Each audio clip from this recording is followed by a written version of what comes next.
அன்பு அருட்சகோதரிகளே, இன்று கிறிஸ்து பிறப்பு அறிவிப்பின் பெருவிழாவாகிய இன்றைய விழா மங்கள வார்த்தை விழா என்று அறியப்படுகிறது. இன்றைய நாளின் சிந்தனை, இறை மைய பார்வையே வாழ்வழிக்கும் பார்வை. வானதூதருடைய வார்த்தைகளை மரியா பெற்றுக்கொண்ட போது மரியாவுக்கு மகிழ்ச்சியான வார்த்தையாக இருந்திருக்குமா என்பது சந்தேகம்தான். இறைவனின் திட்டத்திற்கு மனித ஒத்துழைப்பு அவசியமானது. மரியாள் தன்னை மையப்படுத்தி பார்க்காத காரணத்தால் தான் மரியாள் வானதூதர் வழியாக வெளிப்படுத்தப்பட்ட வார்த்தைக்கு ஆம் என்று பதில் சொல்ல முடிந்தது. வாழ்வில் நாம் அதிகம் துன்புறுவதற்கு அடிப்படை காரணம், நம் வாழ்வில் நடக்கும் எல்லா நிகழ்ச்சிகளையும் நம்மை மையப்படுத்தி மட்டும் பார்ப்பதே. உதாரணமாக, நம்மோடு உறவில் இருக்கும் ஒரு நபர் நம்மை மையப்படுத்திவிட்டார் என்று வைத்துக் கொள்வோம்.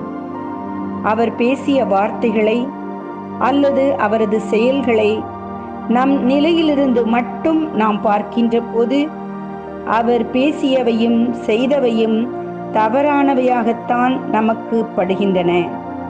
இதற்கு மாறாக, அவர் இவ்வாறு பேசியதற்கு அல்லது நடந்து கொண்டதற்கான காரணம் என்ன என்று அவர் நிலையிலிருந்து பிரச்சனையை பார்க்கும்போது நாம் பிரச்சனையை நிச்சயமாக ஒரு புதிய கண்ணோட்டத்தில் பார்க்க ஆரம்பிப்போம். ஏறக்குறைய 15 வயதில் மரியா தனியாக மனுக்குலத்தின் முழு வரலாற்றையும் மாற்றும் ஒரு பதிலை கொடுத்து மீட்பு வாங்கி கொடுத்தார். புனித மரியாள் ஆண்டவரிடம் கொண்ட நம்பிக்கையினால் மரியாவை இறை வார்த்தைக்கு இசைய வைத்தது. நம்பிக்கையோடு துவங்கும் எக்காரியமும் மிகுந்த வளர்ச்சியை, மன நிறைவை அளிக்கும். அன்னை தெரேசா ஒரு நாள் சொர்க்கத்தின் கதவருகே தான் நிற்பதாக கனவு கண்டார். தூய பேதுரு அவரிடம், பூமிக்கு திரும்பி போய்விடுங்கள், இங்கே சேரிகள் எதுவும் இல்லை என்று சொல்வதாக கேட்டாராம். அன்னை தெரேசாவின் அர்ப்பண உணர்வு பலருக்கு இறையன்பை எண்பித்தது. அர்ப்பணம் என்பது கடவுளோடு நம்மை இணைத்துக் கொள்வதாகும். நாம் பணிபுரியும் இடங்களில் நம்மால் அர்ப்பண உணர்வோடு வாழ முடிகிறதா? அர்ப்பண வாழ்வு இந்த உலகத்தோடு போராடக்கூடிய வாழ்வாகவும் இருக்கலாம். நாம் வாழும் சமுதாயத்தில் அர்ப்பண உணர்வோடு போராடும் மனிதர்களில் நாமும் ஒருவராக ஏன் இருக்கக்கூடாது?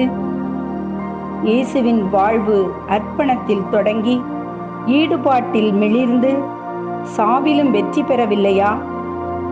நாம் கிறிஸ்தவரெனில் கிறிஸ்துவை பின்பற்றுவோம். கொட்டும் மழை, ஒழுகும் ஓலை குடிசை, கைக்குழந்தையோடு ஏழை தாய், எங்கும் ஒழுகும் குடிசையில் குழந்தை நனைந்துவிடும் அபாயம்.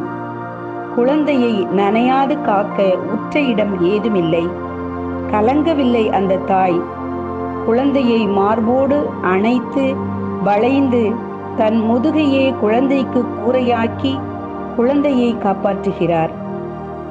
இது தன்னலமற்ற தாயன்பின் வெளிப்பாடு. தந்தை கடவுள் தன் மகனை தாங்கும் பேழை அப்பழுக்கற்றதாக இருக்க வேண்டும் என விரும்பிய தந்தை கடவுள் தன் மன விருப்பத்தின் வெளிப்பாடாக அன்னையை பாவக்கரையினின்று காத்தார். பாவத்தின் சுவடுகளற்ற ஒரு தாய் மட்டுமே புனிதமிக்க இறைமகனை தன் வயிற்றில் சுமந்து உலக மீட்புக்காக அர்ப்பணிக்க முடியும். மனித மீட்புக்கான இறை தேர்வு அன்னை மரியா. இறைவன் நம் ஒவ்வொருவரையும் மீட்பின் கருவிகளாக பயன்படுத்தும் பேறு வேண்டி வரம் வேண்டுவோம். ஆமேன்.